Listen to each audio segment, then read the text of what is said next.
प्यारे बच्चों, क्लास 12 विषय ज्योग्राफी फाइनल एग्जाम आपका होने वाला है। जेसीईआरटी द्वारा प्रत्येक झारखंड के विद्यालय में वीकली टेस्ट प्रोजेक्ट रेल के तहत लिया जाता था। उसी का हम लोग क्वेश्चन आंसर 2023 से लेकर 24 तक का देख रहे थे। 2023 का कंप्लीट हो गया है। 2024 में हम लोगों ने सब्जेक्टिव प्रश्नों के उत्तर को देख लिया। इस वीडियो में हम लोग ऑब्जेक्टिव प्रश्नों के वीडियो को देखेंगे। चैनल पर पहली बार हैं तो ज़रूर सब्सक्राइब कर लें, क्योंकि जैक और संबंधित विषय जो महत्वपूर्ण क्वेश्चन होते हैं आपको इस चैनल के माध्यम से समय समय पर मिलते रहते हैं। तो चलिए हम लोग आज कुछ नया सीखते हैं। पहला क्वेश्चन है आपका, विनिर्माण उद्योग किस प्रकार के क्रिया के अंतर्गत आता है? तो विनिर्माण जो है वो द्वितीय क्रिया के अंतर्गत आता है। कृषि, खनन, प्रकृति से जुड़ा काम जो होता है वो प्राथमिक क्षेत्र के अंतर्गत आता है। और आपका सेवा क्षेत्र हो गया, बैंकिंग, संचार, ये हो गया तृतीय क्षेत्र के अंतर्गत आता है। निम्नलिखित में कौन सा एक खनिज आधारित उद्योग है? तो लौह एवं इस्पात उद्योग। निम्नलिखित में कौन कृषि आधारित उद्योग नहीं है? तो पेट्रो रसायन उद्योग जो है वो कृषि आधारित नहीं है। निम्नलिखित में कौन कुटीर उद्योग में निर्मित होता है? तो कुटीर उद्योग में होता है चटाई और मिट्टी के बर्तन। तो घ हो जाएगा, क और ख दोनों। टिस्को किस क्षेत्र का उद्योग है? तो निजी क्षेत्र का। पीटर्सबर्ग किससे संबंधित है? तो लौह एवं इस्पात के लिए। निम्नलिखित में कौन एक रेशेदार फसल है? कपास।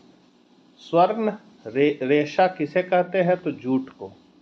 निम्नलिखित में से कौन सा क्षेत्र को धान का कटोरा कहते हैं? तो कृष्णा गोदावरी डेल्टा क्षेत्र। निम्नलिखित में से किसे सरकार द्वारा फसल के सहायता के लिए घोषणा किया जाता है? तो न्यूनतम समर्थन मूल्य। मतलब ये ऐसा मूल्य है कि इससे ज़्यादा कीमत पर बिक्री नहीं करना है। सरकार द्वारा ये निर्धारित कर दिया जाता है। इसको न्यूनतम समर्थन मूल्य कहा जाता है कि इससे कम पर नहीं बिकेगा। अगला है, निम्नलिखित में से किस महाद्वीप में जनसंख्या वृद्धि सर्वाधिक है? तो अफ्रीका।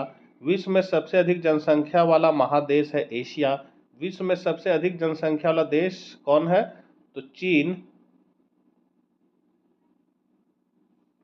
देखिए दूसरा क्वेश्चन है, विश्व में सबसे अधिक जनसंख्या वाला महादेश कौन है? ठीक है, तो एशिया हो जाएगा। तीसरा में विश्व में सबसे अधिक जनसंख्या वाला देश, तो यहाँ चीन हो जाएगा। अभी भारत का नंबर 1 पर चल रहा है, लेकिन पुराना डाटा के हिसाब से चीन है। निम्न में कौन आकर्षक कारक है? तो रोजगार के अवसर। किस वर्ष विश्व की मानक जनसंख्या 6 अरब हुई? तो 1999 में। किस द्वीप में सर्वाधिक जनसंख्या घनत्व है? तो जावा। विश्व में कौन सबसे अधिक नगरीयकृत देश है? Great Britain. 100% शहरी जनसंख्या वाले देश का नाम है सिंगापुर। मानव विकास की अवधारणा निम्नलिखित में किस व्यक्ति की देन है? बहुत हिट क्वेश्चन है बच्चों, इसको जरूर कर लीजिएगा। महबूब उल हक। फूलों की कृषि कहलाती, ये भी इंपॉर्टेंट है, पुष्पोत्पादन। भूगोल के पिता किसे माना जाता है? तो इरेस्टोथनीज को माना जाता है, ये भी इंपॉर्टेंट क्वेश्चन है। मृदा संरक्षण के लिए निम्न में कौन से उपाय अपनाने चाहिए? तो उपरोक्त सभी उपाय अपनाने चाहिए। बराकर नदी किसकी सहायक नदी है? तो दामोदर की। दक्षिण भारत की सबसे ऊंची चोटी निम्न में कौन सी है? तो अन्नाईमुदी। क्षेत्रफल की दृष्टि से संसार में भारत का कौन सा स्थान है? तो 7वां। निम्न राज्यों में कौन सा राज्य अंतर्राष्ट्रीय सीमा नहीं बनाता है? झारखंड। निम्न में कौन अवसादी चट्टान है? तो कोयला, चूना पत्थर और खड़िया तीनों है, तो उपरोक्त सभी। लोयस एक स्थलाकृति है जो निर्मित होती है पवन द्वारा।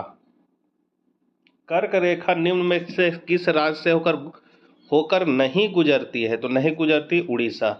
बृहत ज्वार कब आते हैं? तो अमावस्या को और पूर्णिमा को, दोनों को। तो यहाँ पर डी है, ए और बी दोनों। WTO का मुख्यालय कहाँ है? WTO मतलब विश्व व्यापार संगठन, तो इसका होगा जेनेवा। अरब सागर की रानी के नाम से कौन प्रसिद्ध है? कोची। वायु प्रदूषण के प्रमुख स्रोत है? तो मोटर वाहन, उद्योग, लाउड स्पीकर तीनों है, उपरोक्त सभी। कोलकाता बंदरगाह किस नदी पर स्थित है? तो हुगली नदी। निम्नलिखित में कौन सी नदी अत्यधिक प्रदूषित है? यमुना। निम्नलिखित में कौन अम्लीय वर्षा का कारण है? वायु प्रदूषण। प्रतिकर्ष और उत्कर्ष कारक उत्तरदायी है प्रवास के लिए। पर्यावरण नष्ट हो रहा है, तो प्राकृतिक जलवायु, प्राकृतिक आपदा, पर्यावरण आघात, उपरोक्त सभी हो जाएगा। सबसे बड़ी धारावी झुंगी बस्ती कहाँ स्थित है? मुंबई। भारत के अंतर्राष्ट्रीय व्यापार में कौन सा महाद्वीप महत्वपूर्ण भूमिका निभाता है? एशिया। निम्न में कौन अंतर्राष्ट्रीय व्यापार है? तो दो देशों के मध्य व्यापार।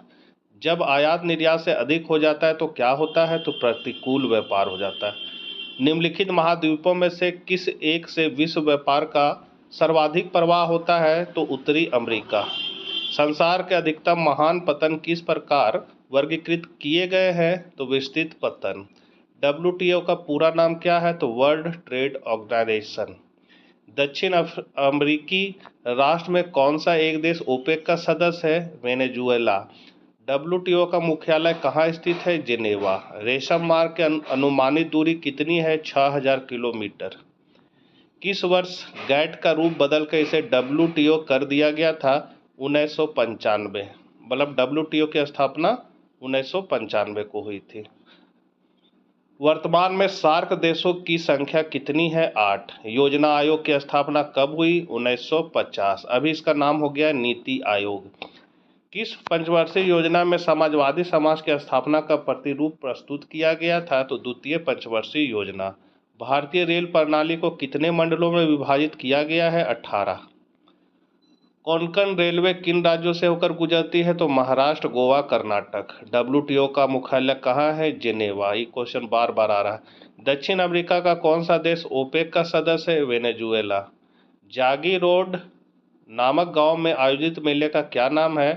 तो जॉनबिल मेला। किस वर्ष भारत में इंटरनेट की सुविधा प्राप्त हुई थी? 1986। निम्न में से किस संघ का मुख्यालय काठमांडू में अवस्थित है? ओपेक। दो देशों के मध्य व्यापार क्या कहलाता है? अंतर्राष्ट्रीय व्यापार।